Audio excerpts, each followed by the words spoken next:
오실 그이가 당신이 오니까 우리가 다른 이를 기다리오리까.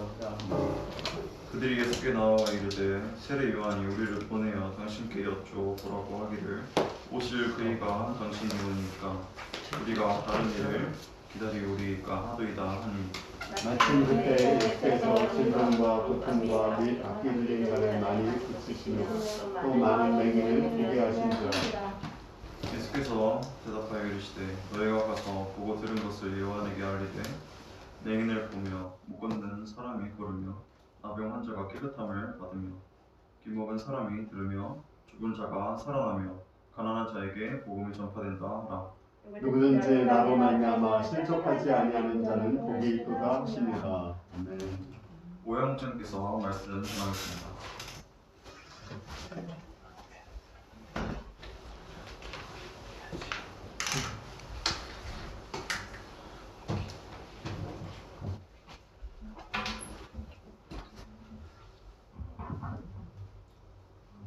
안녕하십니까? 안녕하세요.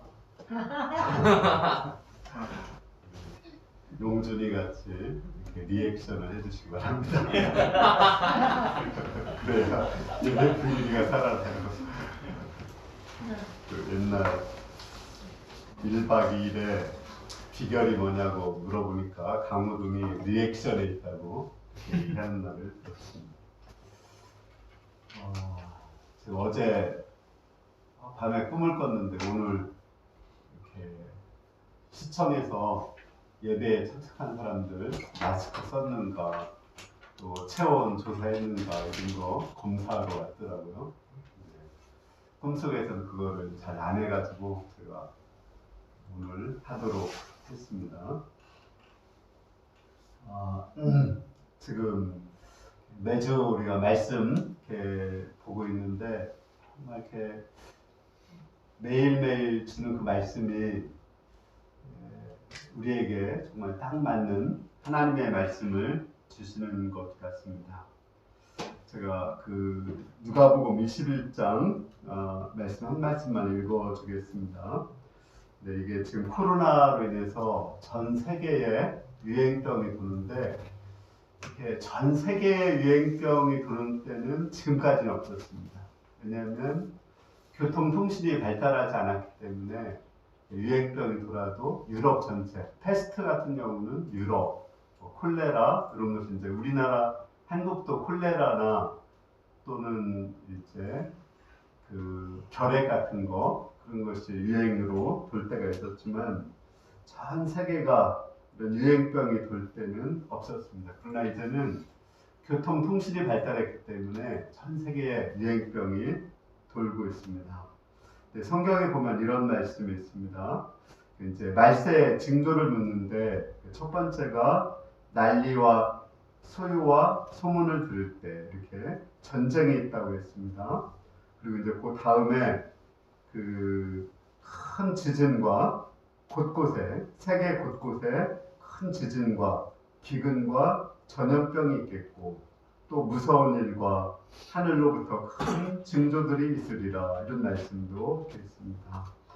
전염병하고 또 기근은 이게 서로 연관이 됩니다. 왜냐하면 전염병이 들면 이제 지금도 경제적인 타격을 많이 받는데 실제 경제적인 타격을 많이 받는 사람들이 나타나게 될 것입니다.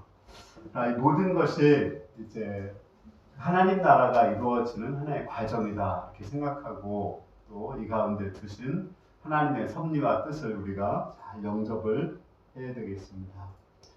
오늘 말씀의 제목은 나로 실족하지 않는 자는 복이 있도다입니다. 23절 말씀이 요절인데 한 목소리로 읽어보겠습니다.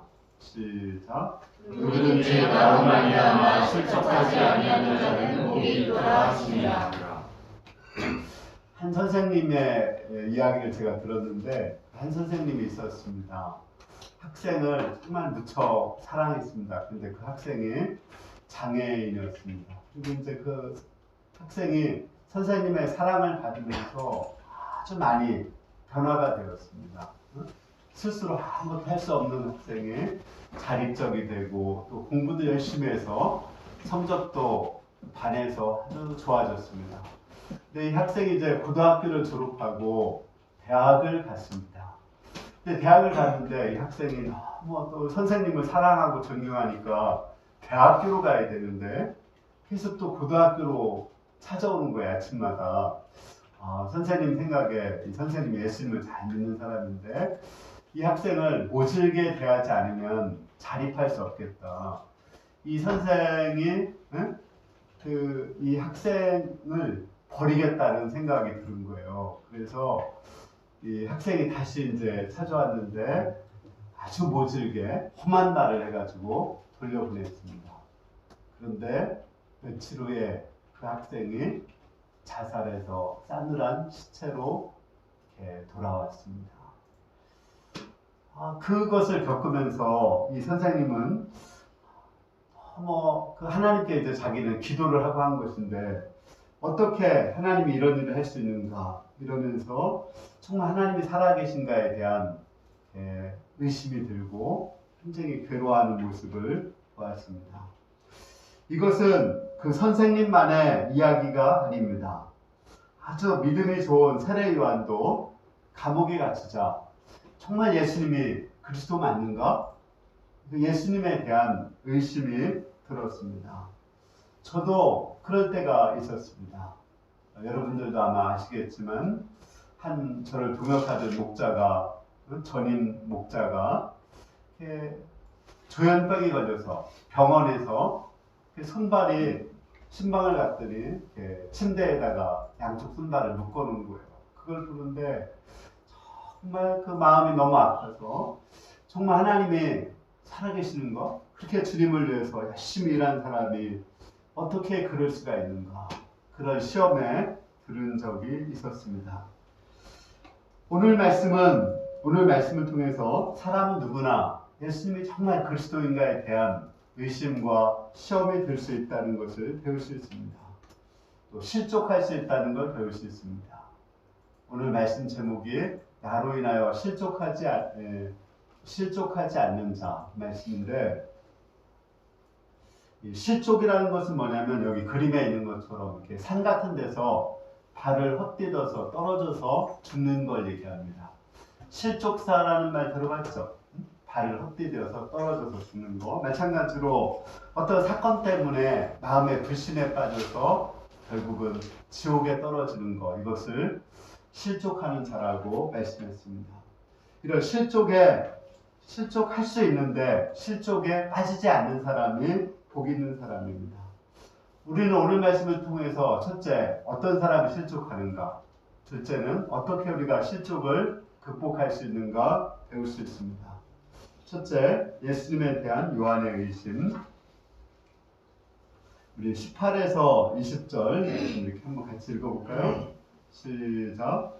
요한의 제자들이 모든 우리에게 말하니 요한이 불제자 중 그를 불러 주께 보내어 이르되 오실 주리가 당신이 오니까 우리가 다른 일을 기다리오니까 하매 그들이 주께 나와 이르되 세례 요한이 우리를 보내어 당신께 여쭤보라고 하기를 오실 주리가 당신이 오니까 우리가 다른 일을 기다리오니까 하리라. 지금 요한이 두 사람을 예수님께 보내서 예수님, 당신이 그리스도 맞습니까? 이렇게 질문을 했습니다. 현재 요한은 감옥에 갇혀 있습니다. 그 당시의 왕이 헤로드 왕이었죠. 헤로드 왕이 그 제수씨, 동생의 아내와 결혼한 거예요. 동생이 살아있는데 빼앗아서 결혼한 거예요. 그러니까 헤롯이 가서 당신 옳지 않소!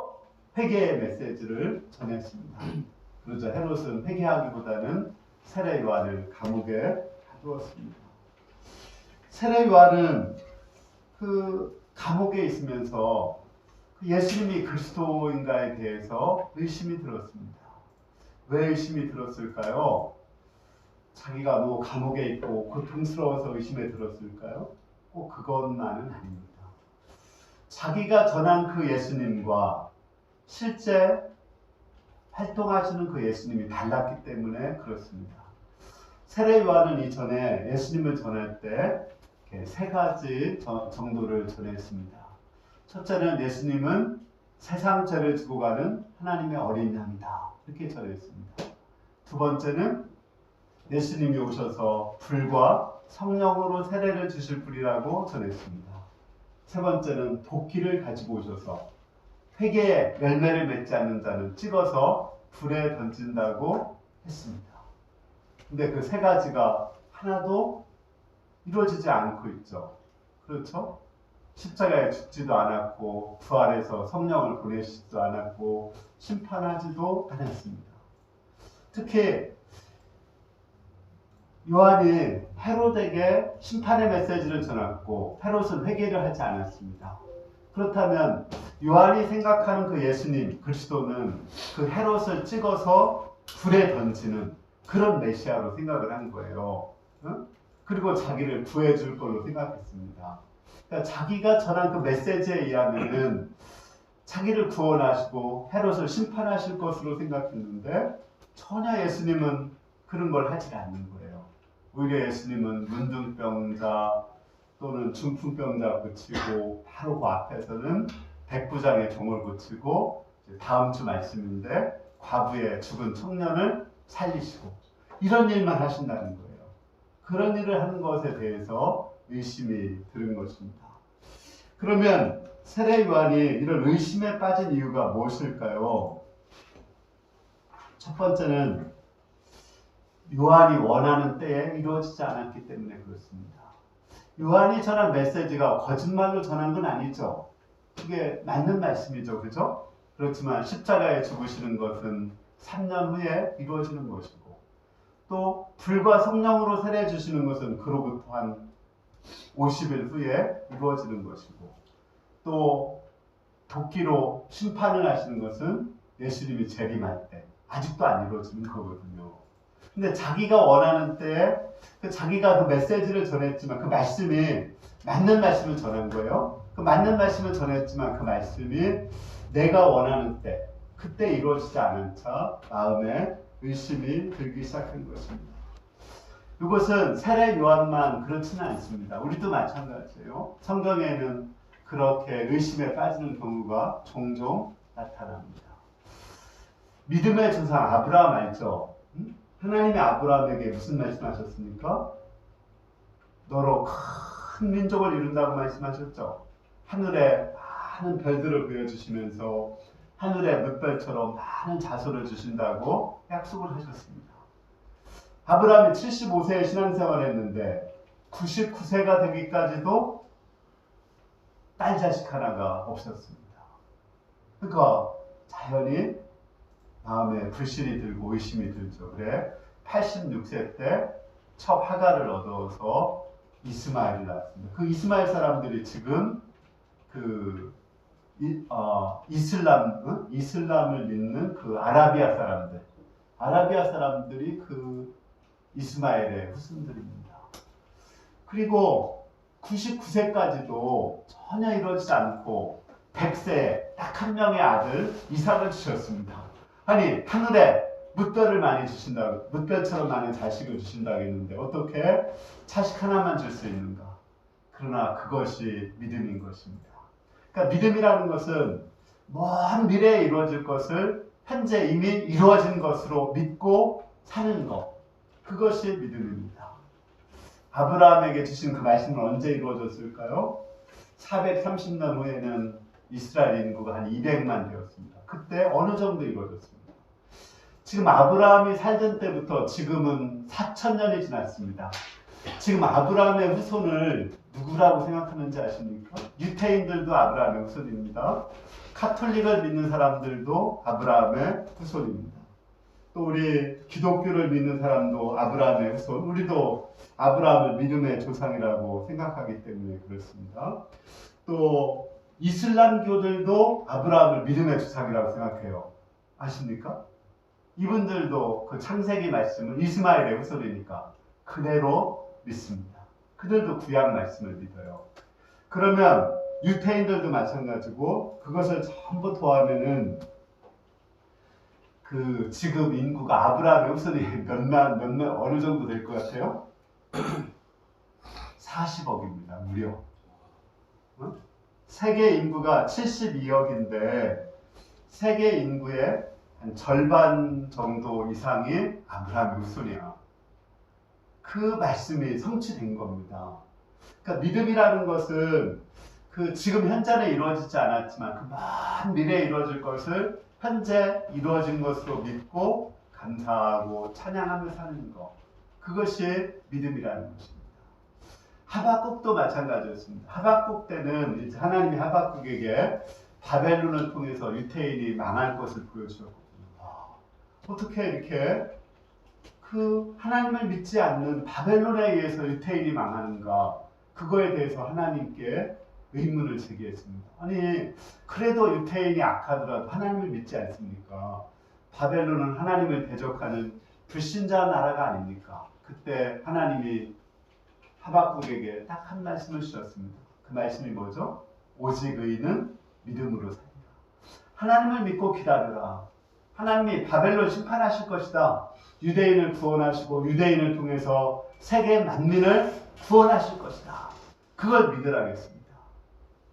하박국은 그 하나님을 믿었습니다. 그래서 외양간에 소가 없고 무화과 나무에 열매가 없을지라도 나는 하나님을 인해서 기뻐한다고 말씀하셨습니다. 이것이 바로 믿음인 것입니다. 믿음이란 참고 기다리는 것이고 또 하나는 믿음이란 저는 그 믿음이란 한마디로 말하면 가불에서 쓰는 거다 이렇게 생각해요. 우리가 월급 타죠. 가불은 뭐예요? 미리 땡겨서 쓰는 거예요. 이미 탈 거니까. 내가 수표를 가지고 있습니다. 그러면 그 수표는 그 돈으로 아직 바꾸지 않았어요. 그러나 그 돈으로 쓰는 거죠. 신용카드 그 돈 아니잖아요. 그죠? 그런데 이미 이제 그 돈을 들어갈 것을 믿고 신용카드를 쓰는 겁니다. 그것이 믿음인 것입니다. 그러니까 믿음이라는 것은 앞으로 있을 일을 가불해서 현재 믿고 즐거워하고 감사하는 것입니다. 제가 간증을 이렇게 한 적이 있죠. 그 우리 요한 주니어 목자 시험 보기 전에 정말 이번 내가 그 공무원 시험 합격한다는 믿음이 너무 안 생기는 거예요. 정말 안 생깁니다. 왜냐면 이렇게 막 항상은 아니겠지만 내가 그 거실에 앉아있어 게임하는 소리가 들리면은 그때마다 믿음이 그냥 확 사라지는 거예요. 아니 저래서 어떻게? 근데 믿음이라는 것은 받은 줄로 믿으라. 그 말씀을 제가 믿고 그 만약에 합격한다면 어떻게 할 것이냐 감사원금을 할 것 같아요. 그래서 미리 땡겨서 감사원금을 했습니다. 그리고 기뻐하고 감사하며 살았어요. 그러니까 스트레스를 안 받더라고요. 그러니까 그것이 믿음인 것입니다. 그러니까 믿음이라는 것은 우리가 아직 취업을 못했어도 취업할 것을 믿고 미리 감사하는 거예요. 결혼을 못했어도 이미 결혼하는 것을 믿고 감사하는 것입니다. 아직 우리가 천국에 가지 않았지만 이미 천국에 간 것을 믿고 감사하고 기뻐하며 사는 것입니다. 그게 믿음인 겁니다. 이렇게 감사하고 기뻐하며 믿음으로 사는 사람이 진짜 천국 가는 거예요. 왜냐하면 그 사람이 믿음 있는 사람이니까. 근데 지금 마음엔 항상 슬프고 원망하고 불평하고 이 사람 믿음 없는 겁니다. 그러니까 믿음이란 뭐라겠어요? 가불에서 쓰는 거예요. 이미 미래의 것. 우리가 예를 들어서 100년 후만 하면 100년 후만 되면 죽어서 낙원가 있을 거 아닙니까? 그죠? 그러면 그것을 생각하고 현재 감사하며 사는 것입니다. 지금 코로나로 인해서 많이 힘들어하지만 이 코로나가 끝날 것을 믿고 그것을 생각하고 믿음으로 감사하며 사는 것.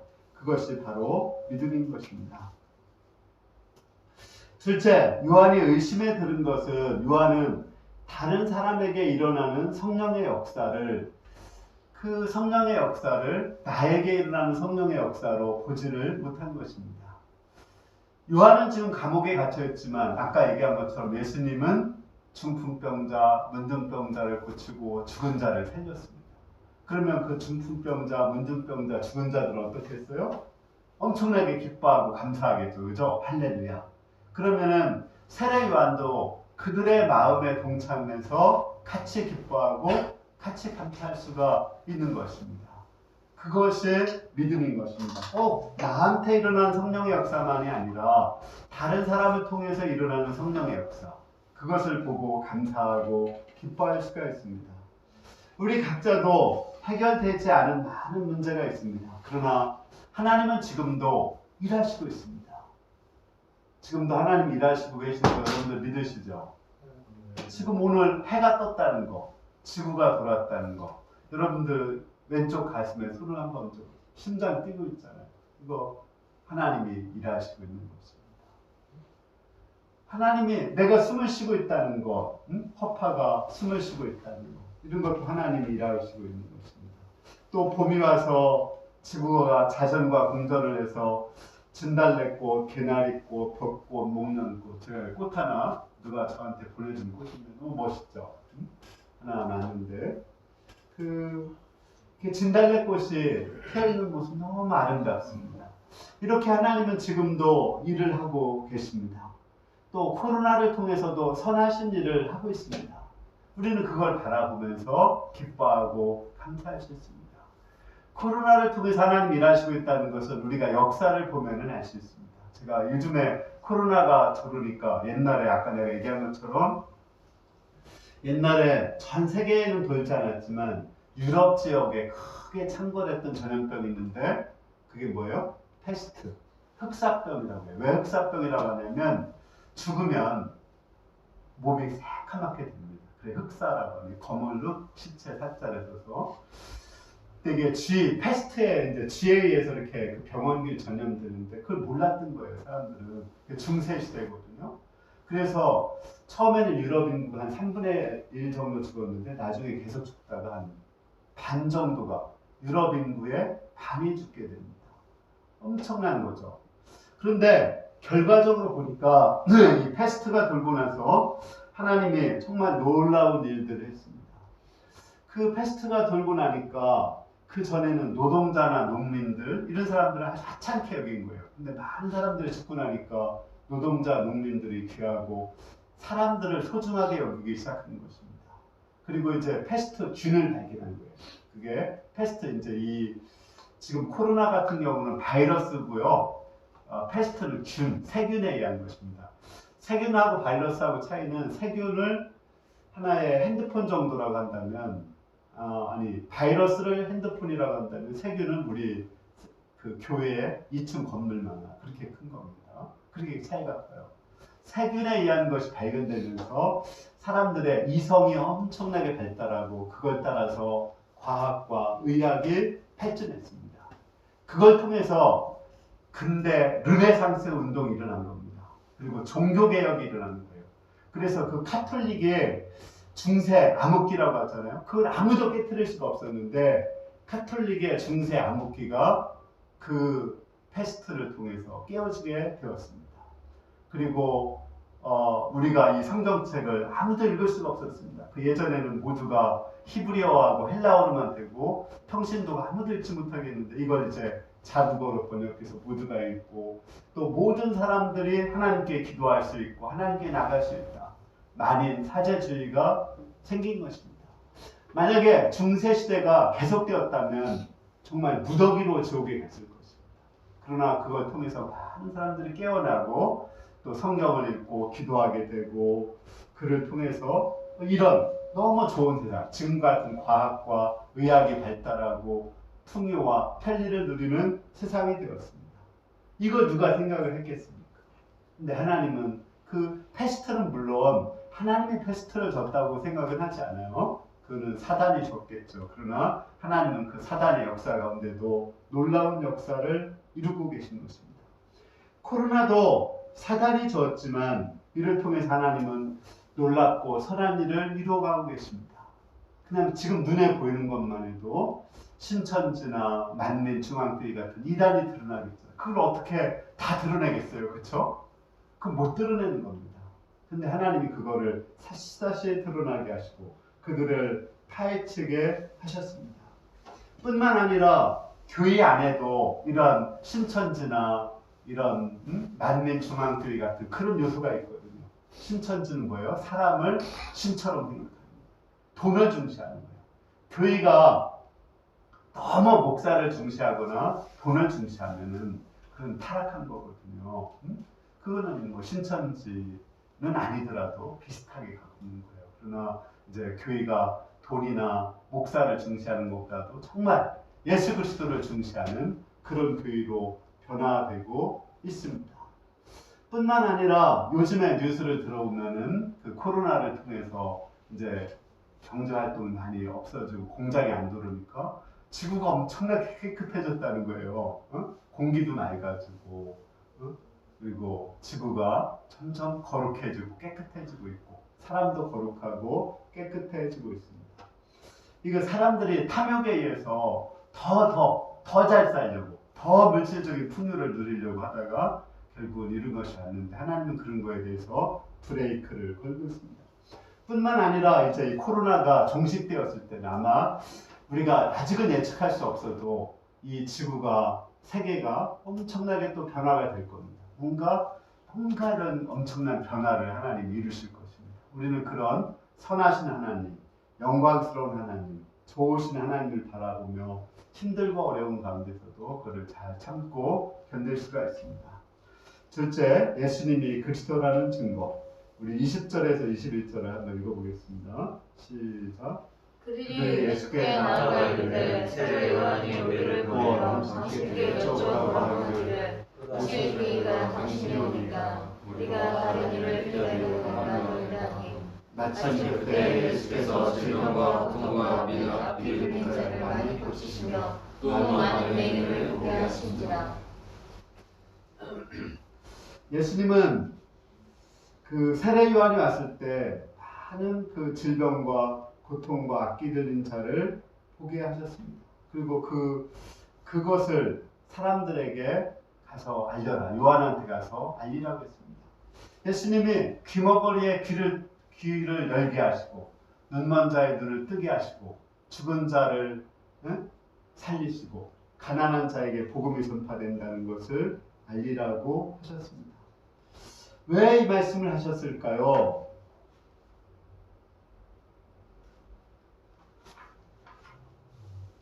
이것이 바로 그 육신의 몸을 입고 오신 그리스도가 하실 일로 성경에 예언된 것이기 때문에 그렇습니다.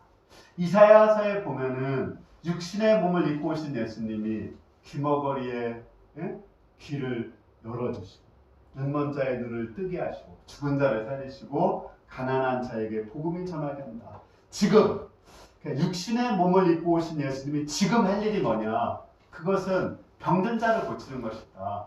죽은 자를 살리는 것이다. 하나님 나라의 복음을 전하는 것이다. 그것을 전하라고 했습니다. 그리고 이제 성령과 불세례 주는 것, 심판하는 것, 이거는 나중에 있을 일이다. 지금 일어나고 있는 그 성령의 역사를 요한에게 전하라고 말씀하셨습니다.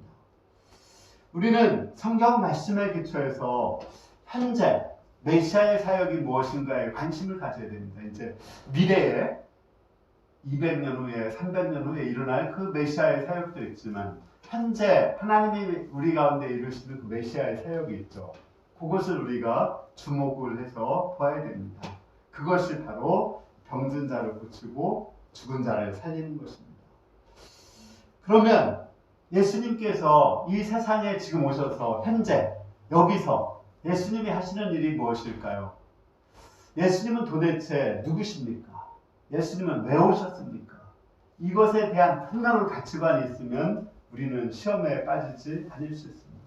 두 가지 질문을 했습니다. 첫째, 예수님은 누구십니까? 두 번째, 예수님은 왜 오셨습니까? 예수님이 누구시죠? 그리스도십니다.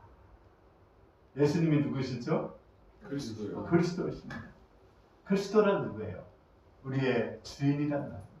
생명의 주인, 또 우리의 가정의 주인, 교회의 주인, 역사의 주인, 온 세계의 주인이 예수님이십니다.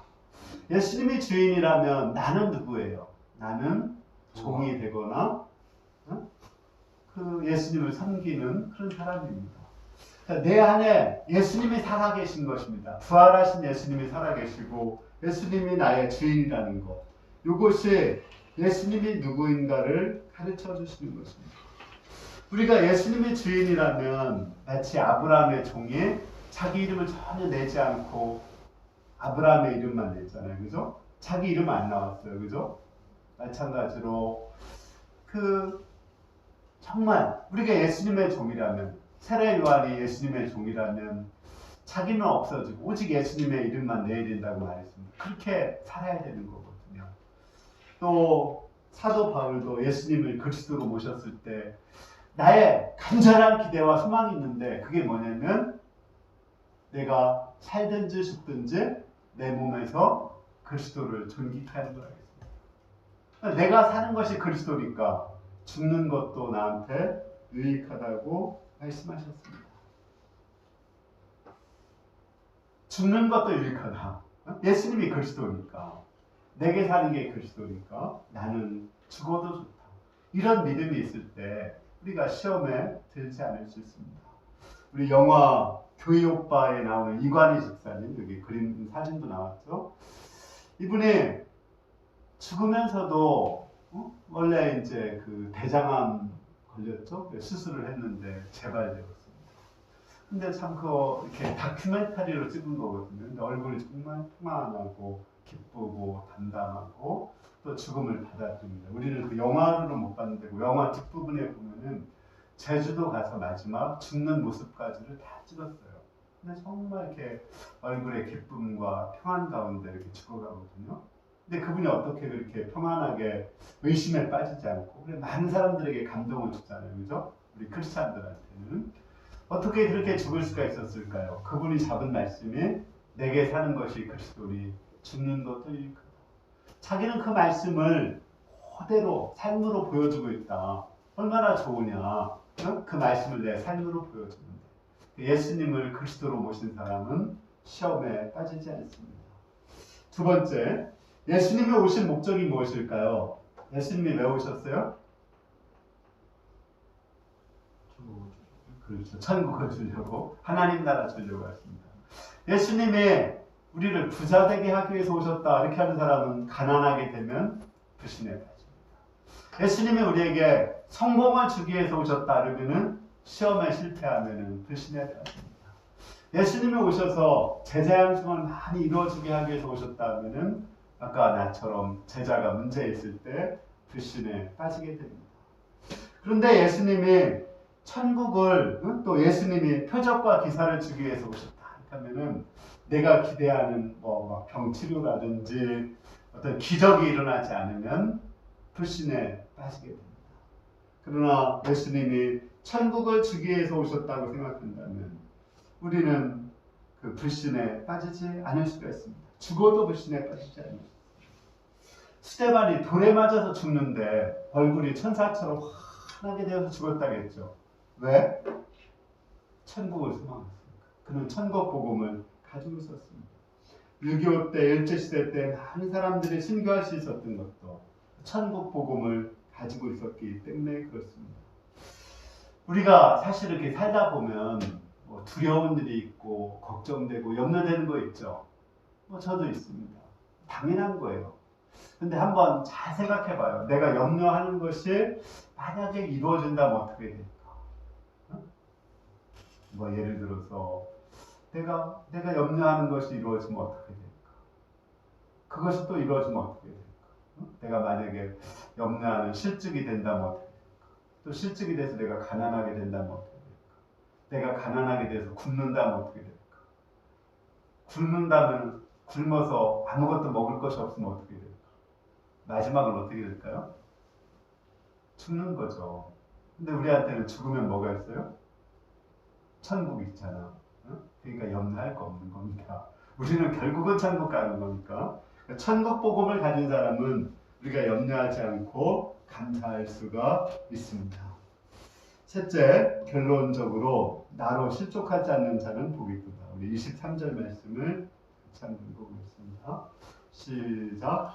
누구든지 나로 말미암아 실족하지 아니하는 자는 복이 있도다 하시니라. 마지막으로 하나님 편에서 우리 자신을 바라보아야 실족하지 않을 수가 있습니다. 그 세례 요한은 이제 다 우리가 이제 지금 영접을 했습니다. 그 이제 하나님 나라의 복음, 예수가 그리스도다, 또 하나님이 바깥에서 일하고 있다 이런 것을 영접을 했을지라도 그 세례 요한 편에서는 그렇게도 내가 주님을 위해서 이렇게 살았는데 응? 이렇게 나중에 이제 목이 잘려가지고 쟁반에다가 이렇게 갖다가 이제 헤로디아를 갖다 주거든요. 그렇게 죽는다는 건 조금 서운하잖아요, 그렇죠? 좀 슬프잖아요, 그치? 그러면 이런 문제는 어떻게 극복하면 좋을까요? 그것을 하나님의 섭리편에서 바라보면 극복이 됩니다. 세례 요한이 죽는 것이 무슨 의미가 있을까요? 세례 요한편에서 좀 슬프고 고통스러운 거지만 세례 요한의 죽음은 첫 번째는 세례 요한이 없어져야 예수님께로 사람들이 관심을 주목합니다. 그리고 예수님이 마음껏 일할 수가 있습니다. 그 당시에 세례 요한의 인기가 너무 셌기 때문에 예수님께 사람들이 관심이 없어요. 세례 요한이 죽는 것이 예수님을 위하는 거야. 그러니까 세례 요한 편에는 좀 서운해도 죽는 게 잘하는 겁니다. 그러면 그래도 죽어도 그러면 그냥 깨끗하게 죽어야지. 목 잘려서 감옥에 갇혀 죽는 건 좀 너무하지 않는가?